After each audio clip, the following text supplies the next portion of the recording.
Hi friends, welcome to వైస్ Pallavi YouTube channel. ఈరోజు మనము కుడుములు ఎలా చేయాలి అని చూపిస్తున్నాను.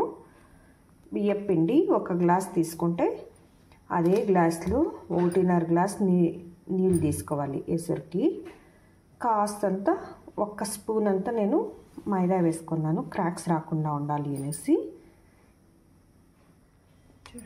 ఏ గ్లాస్లో మనం బియ్యం పిండి తీసుకుంటామో అదే గ్లాస్లో 1.5 గ్లాసు నీళ్ళు తీసుకోవాలి. 1కి 1.5. ఉప్పు కాస్తంత వేసుకోవాలి, ఎక్కువ అవసరంలే, కాస్తంత. అలాగే ఆయిల్ 1 స్పూన్ దాకా వేసుకోవాలి.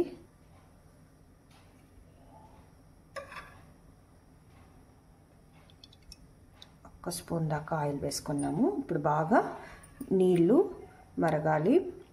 తెరులుతూ ఉన్నప్పుడు అప్పుడు బియ్యం పిండి అందులోకి వేసి 15 నిమిషాల తర్వాత మళ్ళీ మొత్తం ముద్దలాగా చేసుకోవాలన్నమాట. నీళ్ళు బాగా మసల్ని చూడండి, నీళ్ళు బాగా ఇదవుతుంది కదా, వేడైంది. ఇప్పుడు మనము పిండి ఆల్రెడీ తీసుకున్నాం కదా, ఇందులోకి వేసుకొనేస్తాము. ఇలా వేసుకున్నాక 10 మినిట్స్ కరెక్ట్గా టైం చూసుకొని 10 మినిట్స్ తర్వాత క్లీన్గా ఉంటలు లేకుండా పిసుక్కోవాలన్నమాట అంతా.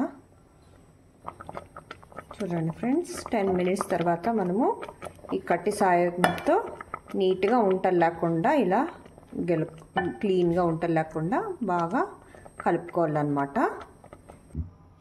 ఇలా చూడండి, క్లీన్గా ఇలా కట్టి సాయంతో మనము క్లీన్గా మిక్స్ చేసుకున్నాము. ప్రాపర్గా ఉంటలు లేకుండా మిక్స్ అయ్యాక ఇప్పుడు ఎలా చేయాలని మీకు చూపిస్తాను. కుడుముల పిండి రెడీగా ఉంది. దీనికి కొబ్బరితోన చేసుకోవచ్చు, నువ్వులతో చేసుకోవచ్చు, ఇంకా శనగబ్యాళ్ళతో చేస్తారు, అది నువ్వు చేసుకోవచ్చు. ఇప్పుడు ఎలా చేయాలని చూపిస్తాను. పిండి అంత బాగా ఉంటలు లేకుండా బాగా పిసుక్కొని ఇలా చిన్న చిన్న బాల్స్ లాగా చేసుకోవాలి. ఇప్పుడు బాల్ చేసుకున్న తర్వాత ఒక ప్రెషర్ తీసుకొని ఇలా ప్రెస్ చేసుకోవాలి. ఇలా పెట్టుకొని ఇలా ప్రెస్ చేసుకోవాలి. మీ దగ్గర ప్రెషర్ లేదు అంటే చపాతీ మనం ఆల్రెడీ పాముతాం కదా, అందులో అయినా చేసుకోవచ్చు. చూడండి, నేను ఇప్పుడు కొబ్బరి పూర్ణం పెడుతున్నాను. మీకు కొబ్బరి పూర్ణం పెట్టుకోవచ్చు. ఇది నూగుల పొడి అనమాట. నూగులు బెల్లము మిక్సీ కొట్టుకునేది, అది వేసుకోవచ్చు. అలాగే కారం కుడుములు చేసుకోవచ్చు, అది సాను చూపిస్తాను. చూడండి, ఇలా కొద్దిగా వాటర్ అద్దుకొని ఇలా మనం చేస్తే బాగా వస్తుంది ఫ్రెండ్స్.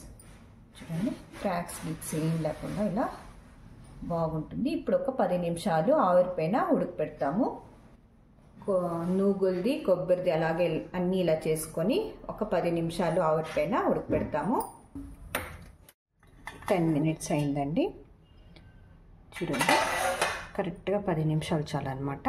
ఆవిరి కుడుములు రెడీగా ఉంది. స్వీట్ది, నూగులది, దాని లోపల స్టఫ్డ్ ఏదైనా పెట్టుకోవచ్చు అనమాట. ఇప్పుడు ఒక ప్లేట్లోకి తీసుకుంటాము. చూడండి ఫ్రెండ్స్, మన కుడుములు రెడీగా ఉంది. ఇది స్వీట్ కుడుములాయ. ఇప్పుడు కారం కుడుములు చేసుకుంటాము. సేమ్ దీనికి సాను ఇదే పిండే కావాలి, బట్ లోపల స్టఫింగ్ మాత్రం వేరే రకంగా ఉంటుంది అంతే. అది ఎలా చేయాలని చూపిస్తాను ఇప్పుడు. ఇలా శనగబ్యాళ్ళు ఒక 3 అవర్స్ నానబెట్టుకోవాలి. దానికి కారానికి ఎంత కావాలో మీకు అంత వేసుకోండి. నాకైతే ఒక 4 పచ్చిమిరపకాయలు, ఒక పించంత అల్లం వేసుకుంటున్నాను. తగినంత ఉప్పు వేసుకొని మిక్సీ పట్టుకుంటాము. మనం వడలకి ఎలా పెట్టుకుంటామో కచ్చాపచ్చగా అదే మాదిరి పట్టుకొని రావాలన్నమాట. కారము, ఉప్పు మీ టేస్ట్కి అనుగుణంగా వేసుకోండి. అలాగే కరివేపాకు సాను ఇందులోకి వేసేస్తున్నాను మిక్సీలోకి. ఇప్పుడు మిక్సీ పట్టుకొని వస్తాము. ఇది చూడండి, మనం ఇలా మిక్సీ పట్టుకున్నాం కదా కారం, దానికి అన్నీ ఇలా వంటలు చేసి ఒక ప్లేట్లోకి పెట్టు. ఇలా వంటలు అయ్యాక మనం ఆల్రెడీ పిండి ఇది ఎలా చేయాలని చూపించాను కదా, అలా చేసుకొని ఇలా పెట్టుకొని ఇలా చూడండి అంతే.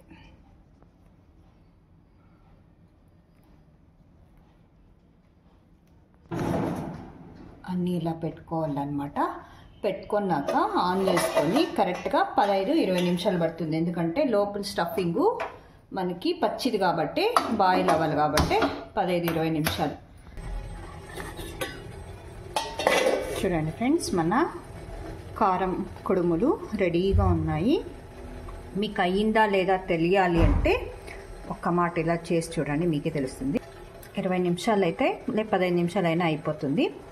ఇలా ఒక టూత్పిక్ తీసుకోండి. టూత్పిక్ తీసుకొని ఇలా చూడండి, ఇలా గుచ్చి ఇలా తీస్తే చూడండి ఏమీ మెతుకోలేదు, ఉడికిందనమాట. ఇది మీకు టిప్ అనమాట.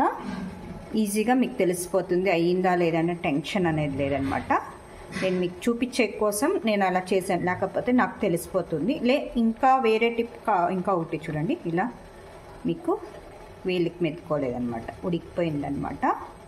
ఆవిరిపోయిన బాగా ఉడికింది. ఇప్పుడు ఒక ప్లేట్లోకి సర్వ్ చేసుకుంటాము. చూడండి ఫ్రెండ్స్, మన కారం కుడుములు, స్వీట్ కుడుములు రెడీగా ఉన్నాయి. ఒక మాట ఇలా చేసి ఎలా వచ్చింది అనేసి నాకు కామెంట్ బాక్స్లో రాసేది మర్చిపోకండి.